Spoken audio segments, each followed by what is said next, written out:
Assalamualaikum warahmatullahi taala wabarakatuh. Alhamdulillah wassalatu wassalamu ala Rasulillah Muhammad ibn Abdullah wa ala alihi wa sahbihi wa mawalah. La haula wala quwata illa billah. Allahumma shalli ala sayyidina Muhammadin tibbil qulub wa dawaiha wa afitil abdan wa shifaiha wa nil absar wa diyaiha wa qutil asad wal arwah wa qidaiha wa ala alihi wa sahbihi sallim. Ketemu lagi dengan channel Barokah Ilmu yang selalu menebarkan ilmu dalam setiap video yang saya upload ya.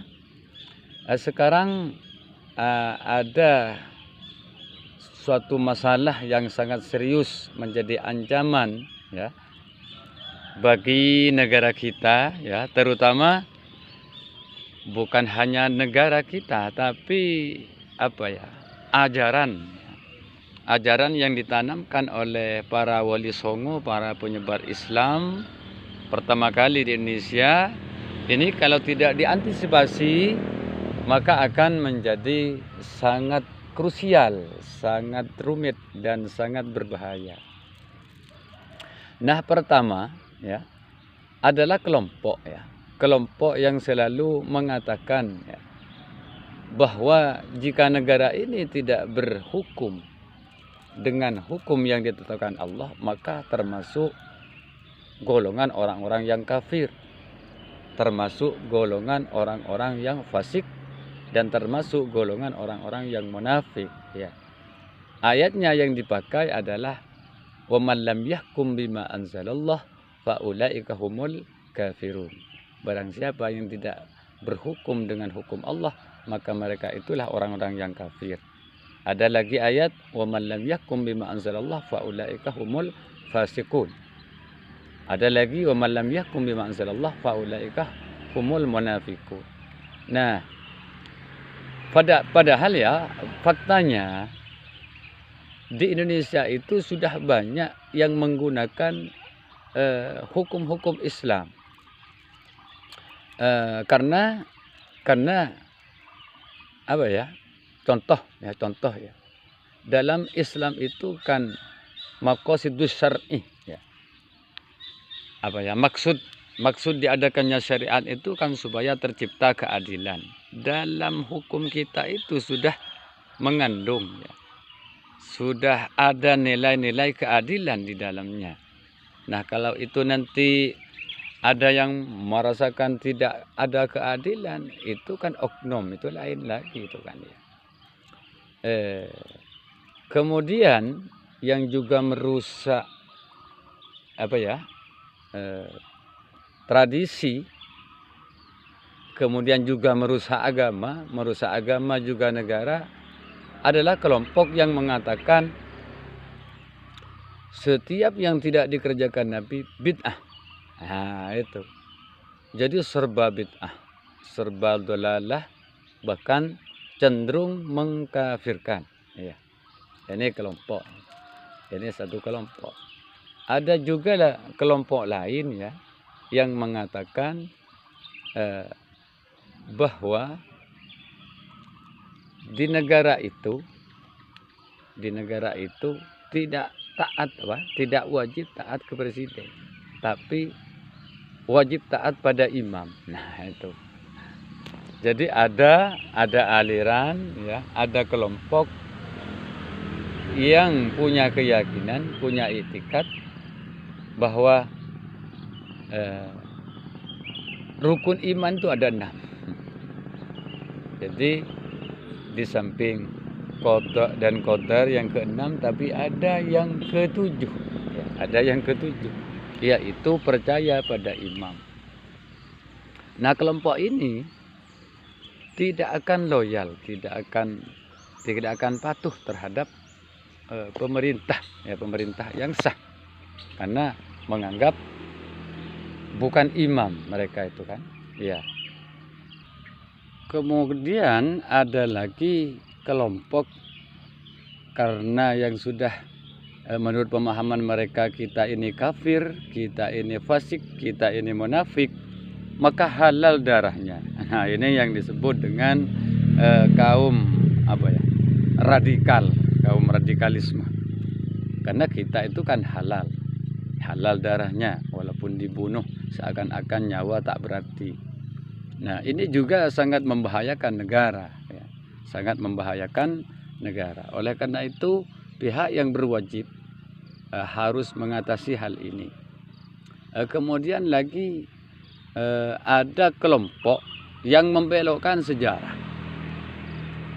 ya, serba mengklaim bahwa Islam itu datang ke Indonesia berkat, ya, perjuangan klannya, ya, atau kelompoknya, ya. Siapa lagi kalau bukan Mbak Alawi, ya. Jadi Mbak Alawi itu begitu, mulai sejak Islam disebarkan oleh Wali Songo. Nah, Wali Songo di Mbak Alawikan, ya. Kemudian lagi mengklaim NU yang mendirikan Mbak Alawi. Kemudian kemerdekaan Indonesia kalau nggak ada Habib. Nah, ini jadi klaim-klaim seperti ini akan merusak negara, ya. Ya, mengapa demikian? Mengapa merusak negara? Karena doktrinnya agar supaya kita itu membenci negara, tidak taat pada pemerintah. Apabila tidak taat terhadap pemerintah, maka yang terjadi musik ketidakpercayaan, sehingga terjadi di mana-mana unjuk rasa. Ya, bahkan sekarang sudah terpapar. Saya sejak 30 tahun yang lalu sudah masuk NU, ya. Orang NU itu kan biasanya takzim terhadap kiai. Enggak ada orang NU itu unjuk rasa pada kiai, pada ulama. Enggak ada, cuman sekarang. Ini cuman sekarang yang ada. PBNU didatangi, ya, diunjuk rasa, ya, dengan mengatakan ya yang kurang layak. Ya wajar karena mereka mau menyampaikan aspirasi, tapi itu bukan tempatnya, ya.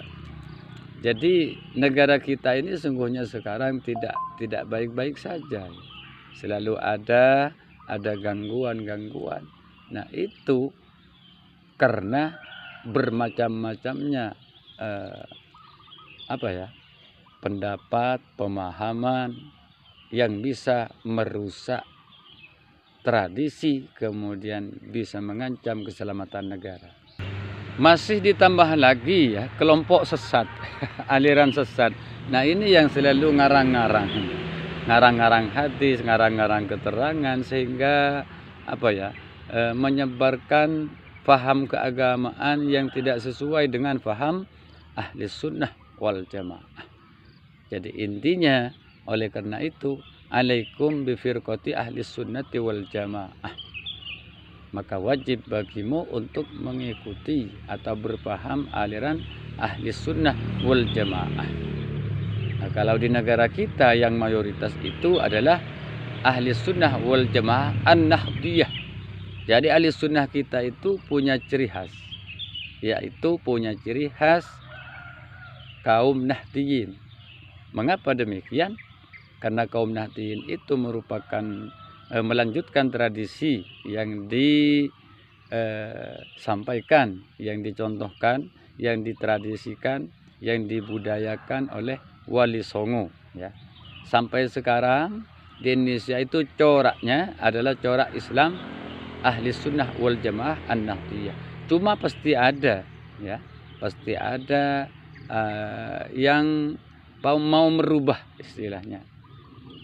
Silakan cari sendiri, banyak, ya, kelompok-kelompok yang seperti itu, ya.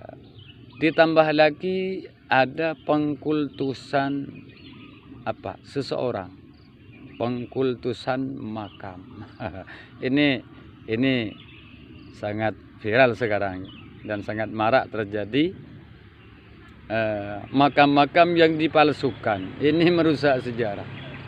Kalau sudah sejarahnya rusak, maka negara akan rusak.